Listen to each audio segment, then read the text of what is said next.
Olá, veteranos! Olá, amigos da Polícia Militar! Hoje um café com prosa especial, um café com prosa com a doutora Jaqueline, filha do Cabo Aurelino, um dos primeiros comandantes aqui da cidade de Igarapé. Estamos muito felizes, agradecidos a Deus, né, por poder estar fazendo essa homenagem, estar fazendo essa visita, e de antemão já agradecemos a senhora pelo acolhimento aqui, viu? Muito obrigado. E a gente gostaria de saber um pouquinho, né, do que como foi a infância, ser filha de um policial militar, comandante de destacamento em Igarapé. Conta um pouquinho para nós o que foi tudo isso, por favor. Bom, primeiramente eu também quero agradecer ao tenente pelo convite.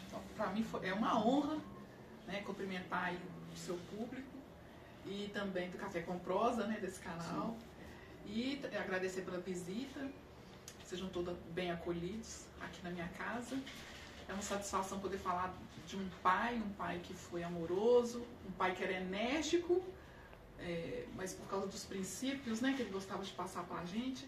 Ser filha de um militar, tenente, eu falo que é disciplina, né? Sim. A gente tem memórias bem assim divertidas do meu pai, mas também de disciplina. A gente cresceu num bairro lá em Belo Horizonte, eu nasci em Belo Horizonte. Meus pais se conheceram aqui na cidade de Igarapé, coincidentemente. Eles têm o mesmo nome, ela Aurelina, ele Aurelino. Olha só, né? A gente brinca. Alma gêmea, né? Que eles nasceram um para o outro, sim, né? Sim. E eles casaram aqui, depois eles voltaram para Belo Horizonte, onde nós nascemos, e fomos criadas. E depois de aposentada, ele voltou para Igarapé. Na década de 80 que ele aposentou. E aí voltou aqui para Igarapé, que era um dos lugares que ele amava estar, né? Sim. E na infância eu me lembro muito de um pai que, além da rigidez policial, eu lembro primeiramente do trabalho, né? Eu lembro do meu pai chegando às vezes cansado em casa, mas aquela coisa, né? Ele pegava a bota, dava a bota para aqui guarda minha bota, e assim, e às vezes chegava tarde da noite, ia jantar, e aí a gente queria jantar com ele, ele ia sempre no nosso quarto, e ele fazia questão disso, sabe? Da gente poder dele brincar com a gente um pouquinho que ele podia, às vezes, do dia. Sim. Eu não entendia bem isso, né? A gente, quando é criança, a gente não entende porque que o pai chega de noite, tarde da noite, ou às vezes demora dias para estar em casa, né? Depois, com o tempo, é que a gente vai compreendendo que ele era um militar, que ele prestava um serviço para o Estado, né? Muitas vezes ele ficava dias sem ir em casa, mas não faltava pra gente o apoio, né? A educação, sabe? O sustento. Minha mãe era uma dona de casa, então ela dedicou a vida para criar a gente nessa jornada com meu pai, né, de família. E assim que a gente cresceu. Eu lembro que ele acordava também cedo, aí ele acordava todo mundo, todas nós somos 4 filhas, todas mulheres, né? Uhum. E minha mãe conta que toda vez que ela ficava grávida e nascia, ela ficava doida para ter um filho, mas não, era uma menina. E depois, mais tarde, ele virou uma vez para nós e falou assim: eu sei porque Deus me deu filhas, porque vocês são muito mais carinhosas, né?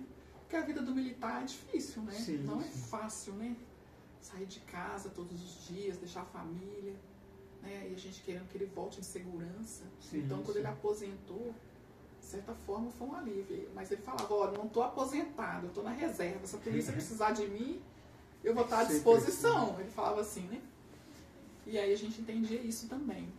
Então foi assim a nossa vida, essa criação dessa forma. Aí eu contando, né, quando ele acordava, ele cedo, aí os dias que ele estava em casa, ele acordava nós todos, e a gente tinha que polichinelos, fazia a gente fazer a gente fazer flexão, sabe? Ele era desse jeito, meu pai. Gostava dessa questão do esporte, né? Sim. Além da música, o esporte também era uma paixão dele, futebol, né? As atividades físicas. Então ele ajudou a gente nisso também, a ter essa disciplina com isso também, do cuidado com o corpo, né? Sim. A senhora lembra de alguma história dele aqui em Igarapé, que alguém contou para a senhora? A história mais grave que ficou na minha memória é o tiro que ele levou aqui, né? Trabalhando. Ele levou um tiro aqui na praça, trabalhando.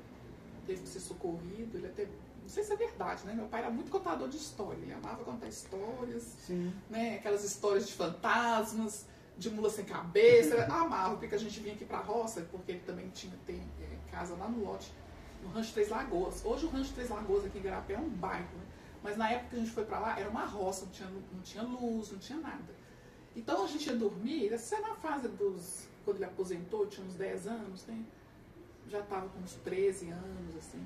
E ele gostava de contar essas histórias de muro sem cabeça. Ah, porque eu passei naquele muro ali, aquele muro foi feito por escravos, eu já ouvi. Então meu pai amava contar, e a gente amava essas histórias, assim, ele ia dormir e ele contava essas histórias pra gente, era o máximo.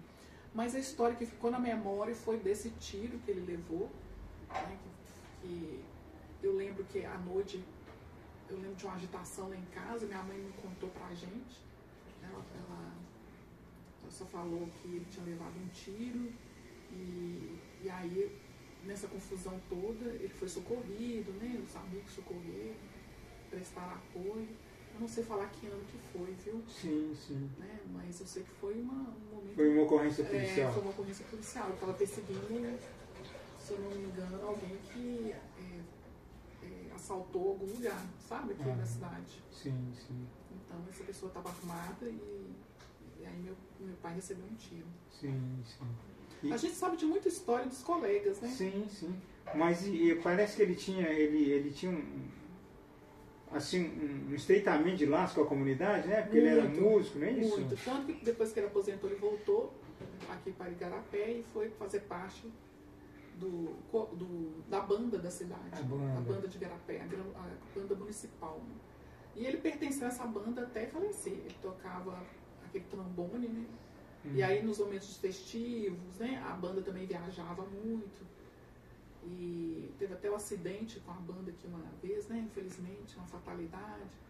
E faleceram vários integrantes, inclusive jovens, né? Que a banda até hoje tem muitos integrantes jovens, adolescentes. E ele nesse dia não estava. Não estava. Mas ele viajava muito aqui, participando da banda, era uma das paixões dele aqui, as festividades da igreja aqui também, né, da paróquia Santo Antônio, ele participava muito. Então a história dele para a cidade era muito, muito disso. E assim, quando ele foi para o Rancho Três Lagoas também, não tinha nada lá, não tinha luz, e ele gostava até disso. E aí ele ajudava a comunidade a desenvolver, trazendo energia, né, incentivando ali aquela comunidade a ficar unida e do cuidado de cada um com todos, né? E fazia laços de amizade. Eu lembro da gente fazer encontros à noite, de tocar instrumentos. Eu tenho muita saudade dessa época. Me emociona até falar. Porque era um momento bacana que a gente se unia e ficava jogando cartas e meu pai pegava o violão, sabe? E fazia comida para todo mundo, minha mãe, e a gente se unia aquele friozinho aqui da cidade, né? Mas assim, naquela época também, né? E aí eram momentos assim, que eu lembro da aposentadoria dele, já foram esses momentos assim, né? Quando ele se aposentou e voltou para a cidade participando, e aqui ele ficava. Quando ele ia para BH, né? Que a gente tem casa lá em BH também, manteve a casa lá, né? Minha mãe vinha para cá com ele, ficava lá, e depois a gente começou a estudar e ficava mais em BH, então ele ia muito lá. Mas não gostava de ficar muito tempo não, tenente, era poucos dias. Não aguento ficar aqui não, quero voltar lá para no cantinho lá na roça, ter meus bichos, ele gostava de ter as criações dele, né? Pouca coisa, mas ele tinha. Então, essa é a história do meu pai, aquele cara tranquilo, aquele cara que ajudava. Eu até assustei quando eu mudei para cá, quando eu casei, em 2015 eu me casei com Elias, e mudei para cá em janeiro de 2016, e fazendo planos, inclusive, de ir embora rapidinho. Falei, não, a gente vai ficar na casa que era do meu pai lá, vamos morar lá, e depois de um tempo a gente volta para BH. Só que eu fui ficando, apaixonei pela cidade. Aí entendi o amor do meu pai pela cidade, uma cidade tranquila, gostosa. E meu pai tinha laços de amizade aqui também, mas no início ele era assim, ele incentivava ali aquela união das pessoas, né? Tanto que lá no Rancho Três Lagoas até hoje tem essa questão deles terem uma comunidade forte, né? De estarem unidos, de terem lá um grupo, que um se comunica com o outro e um ajuda o outro, justamente para que aquela comunidade fique protegida, além da segurança, né? Que eu acho que meu pai também sempre preocupou com isso, né? Questão de segurança, de um ter contato com o outro para isso. Enfim, essa é a história dele. Amém. A gente agradece a senhora em nome da Polícia Militar, em nome dos veteranos da Polícia Militar, né? A gente quer agradecer muito o carinho dos filhos, da mãe, né? Da esposa que tiveram com ele. E ficamos felizes de saber, né? De histórias tão boas e do legado que ele deixou aí para nós, né? Sim. E agradecemos também porque nós costumamos dizer que nós caminhamos na estrada que ele ajudou a pavimentar, né?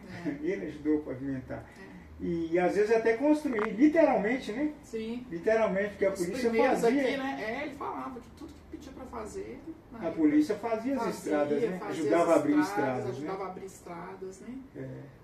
A construir prédios, né? Ele fala lá em Belo Horizonte, ajudou no Colégio Tiradentes, Hospital Militar.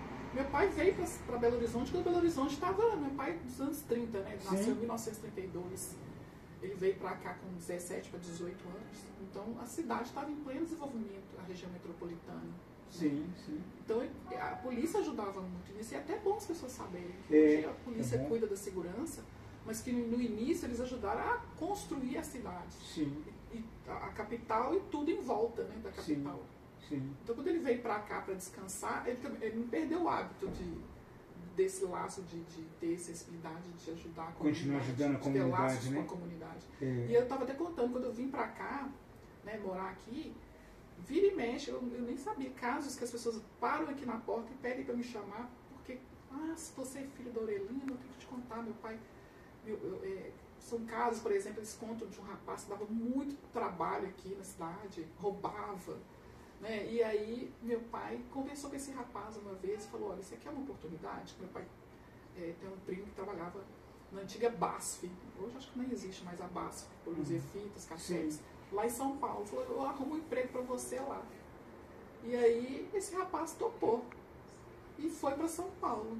E aí ele voltou depois de muito tempo e agradeceu ao meu pai. Falou que foi para São Paulo e virou um homem de família, que até então, quando ele era rapazinho, ele aprontava aí na cidade. E várias pessoas que param, nossa, uma vez eu estava precisando, até por necessidade mesmo. E ele não gostava de falar, ele não gostava de ficar comentando essas coisas. Então a gente ficou sabendo de muita coisa, eu particularmente, depois que eu vim para a cidade. Que bacana. Então eu acho que é isso, né? É o trabalho que parece ser trabalho de formiguinha, mas que deixa um legado, deixa exemplo, deixa história. Eu acho que grandes homens são aqueles que constroem grandes fortunas, né? Fama, poder. E na verdade cada um de nós, pelo menos o exemplo que meu pai deixou, sinceramente, com toda a verdade, é isso. Que bacana. Você pode ajudar o próximo de uma forma muito simples, né? E isso mudar a vida da pessoa também. Isso mesmo. Da comunidade. Tá vendo aí, gente? Quando eu falo aí em construir a estrada que nós trilhamos depois, literalmente. Eles abriram estradas, ajudaram a construir cidades, né? E espiritualmente falando, deixaram uma estrada para a gente aí, para a gente poder terminar de pavimentar. E nós deixamos agora para os próximos, né? Para os meninos mais novos, continuarem essa estrada e desenvolvendo da melhor forma. Nós vamos fazer um agradecimento aqui à doutora Jaqueline, vamos deixar aqui uma lembrancinha, né, em homenagem à família e ao próprio Cabo Aurelino, e saímos daqui satisfeitos, emocionados e muito gratos a Deus, porque o Cabo Aurelino é a expressão da Polícia Militar.